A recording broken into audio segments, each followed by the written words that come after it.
This is the Kokyo, the imperial residence. It is the silent, beating heart of Tokyo, a realm set completely apart from the city's frantic life.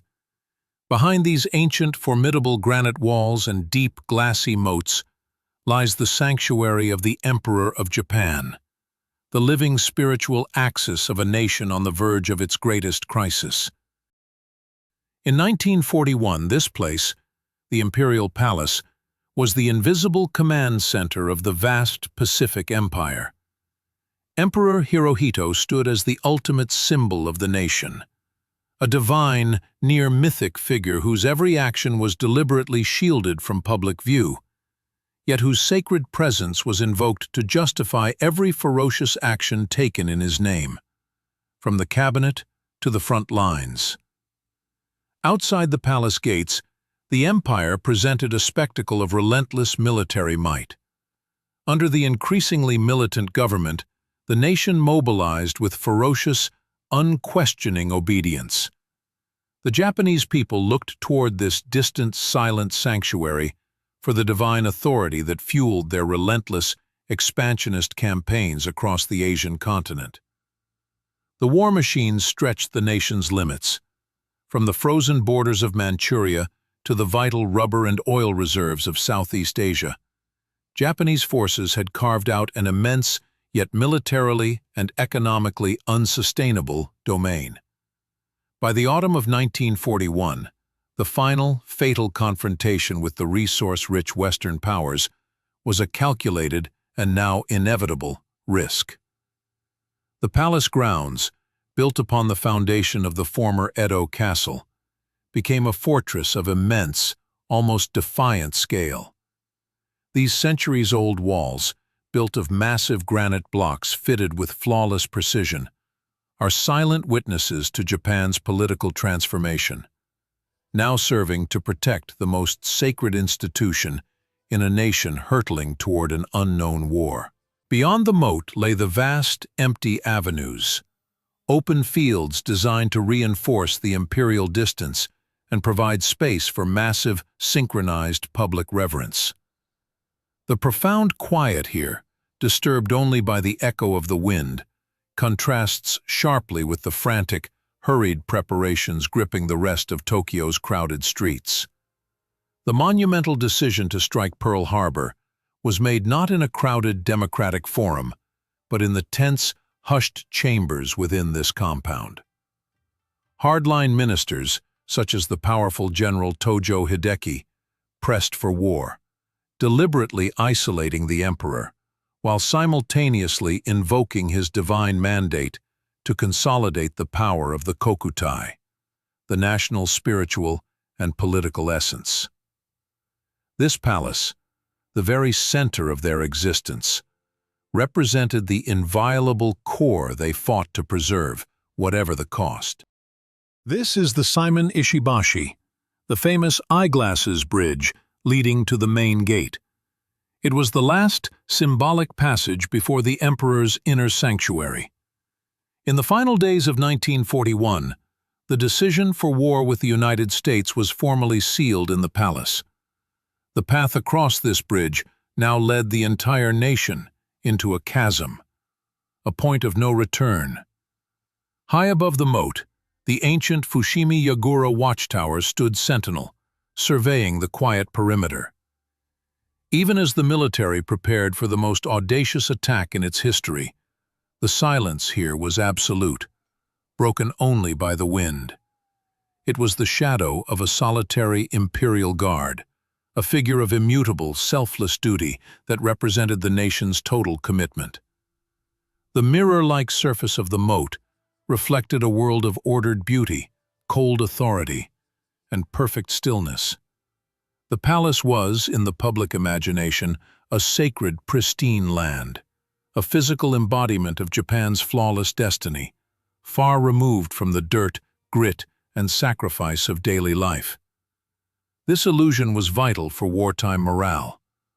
Across Tokyo, the city was tense but unified. Citizens were compelled to stop where they stood, in markets, on street corners, to observe mandatory moments of ritual silence every time the emperor's latest imperial rescript was broadcast. They stopped, faced this palace, bowing in complete, tearful reverence, believing their daily struggles were instantly sanctified by the presence of the God-King within these walls. The war required total mobilization. Every ounce of steel, every last factory, every human resource was dedicated to the imperial cause. The palace was not merely a residence. It was the spiritual axis and the political justification for a massive, unstoppable war machine that quickly overwhelmed the initial defenses of the South Pacific. This moat, often shrouded in a heavy, cold mist, served as a perfect visual metaphor for the emperor's authority. It was present, protective, and foundational, yet remained entirely opaque and deeply mysterious to the outside world, reinforcing the sense of divine remoteness. The entire societal structure, from local neighborhood associations to grand public rituals, was organized around the imperial narrative. This system ensured that total loyalty, dedication, and military fervor flowed directly toward this quiet, walled-off symbol of national destiny. It created a powerful, unwavering unity of purpose, a dangerous unity that would be tested and ultimately shattered only by total, devastating defeat. As the conflict deepened and the war years bled into the mid-40s, this granite fortress remained, remarkably, inviolable. The sheer, intimidating scale of these stone fortifications was more than physical protection. It was a visible, tangible manifestation of the emperor's constitutional immunity.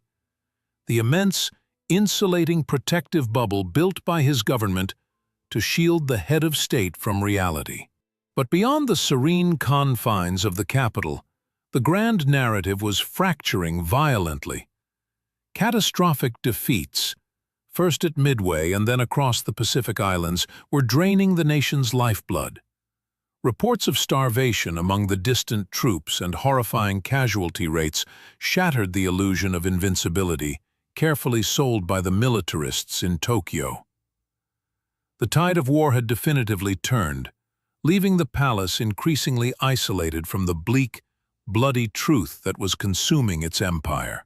By 1944, the shield of geographical distance was completely gone. The behemoth American B-29 superfortresses were now flying at will over the home islands.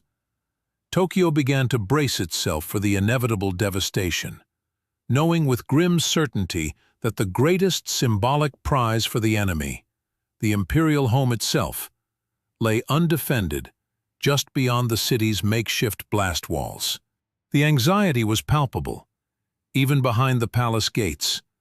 Yet within the palace, the Fukiage grounds remained meticulously preserved, frozen in a state of almost unnatural, chilling calm. A thin, crystalline layer of snow draped the roofs and trees, lending the scene an ethereal quality. A world utterly removed from the burning, starving, and increasingly desperate city that lay literally just outside the perimeter's shadow. The contrast was a chasm. Shot from this low angle, the formidable arch of the Simon Ishibashi symbolizes a narrow, heavily guarded path, the exclusive, highly restricted entry point to the ultimate political and spiritual authority. The sheer, solid architecture speaks volumes of power, of tradition, and of deliberate inaccessibility maintained even as the nation around it began to crumble. During these darkening years, the emperor, largely insulated from the city's mounting suffering and the true horrors of the war, spent considerable time within the tranquil confines of the Fukiage Palace Gardens. His existence, though marked by an expected imperial austerity, stood in stark, almost grotesque contrast to the grueling privation, sickness, and famine endured by the general populace. The unnerving tranquility of the palace gardens, a peaceful world sustained only by sheer will and massive walls, did not offer comfort. Instead, its serenity only amplified the grim, encroaching reality of the war that was now definitively closing in. The horrific firestorms of 1945 did not spare the capital. The American campaign of destruction was relentless, leveling vast, tightly packed residential and industrial areas in a matter of hours. The palace, once a target too sacred to touch, was finally enveloped in the terrifying Black Inferno, the symbol itself now caught in the wrath of the war it had helped unleash. The city was not just bombed, it was incinerated, block by block. Millions were made instantly homeless, left to wander through the smoking ruins. But the extraordinary resilience of the ancient stone walls, coupled with the reinforced concrete structures built in modern times, saved the sacred core of the imperial institution from total destruction. The emperor survived. On the night of May 25, 1945, a targeted raid reduced much of the main new palace complex to ash and rubble. The wooden state halls and ceremonial buildings burned ferociously. Yet, through this unprecedented destruction, the emperor and his family survived, sheltering in the deep, unassuming safety of the underground imperial library vault. The throne was battered, but still intact. The magnificent imperial gardens, once pristine symbols of ordered nature, were scorched and blackened. The stark perspective of our reconnaissance camera now reveals the soot and damage, the inescapable evidence that the emperor's physical and symbolic sanctuary could no longer withstand the brutality of modern warfare. The divine had been touched by fire. It was from the silence and darkness of that concrete basement, shielded from the chaos above, that the emperor made his final, most agonizing decision. Recognizing the war was utterly lost, the divine symbol would now speak directly to his people, not to rally them, but to save the nation from complete, final annihilation. On the fateful day of August 15, 1945, the unfamiliar, high-pitched voice of the emperor was broadcast across the shattered nation. He did not use the word surrender, but the meaning was clear. He announced the acceptance of the Potsdam Declaration, not as a political defeat, but as a path toward enduring the future. The war was over. The imperial palace, though scarred and partially reduced to a ruin, had survived as the final, immutable foundation upon which the defeated nation would attempt to rebuild its identity. The granite stones and resilient walls that once housed a formidable global empire now stand as the enduring monument to its sudden, devastating fall, and the quiet, necessary birth of a new Japan.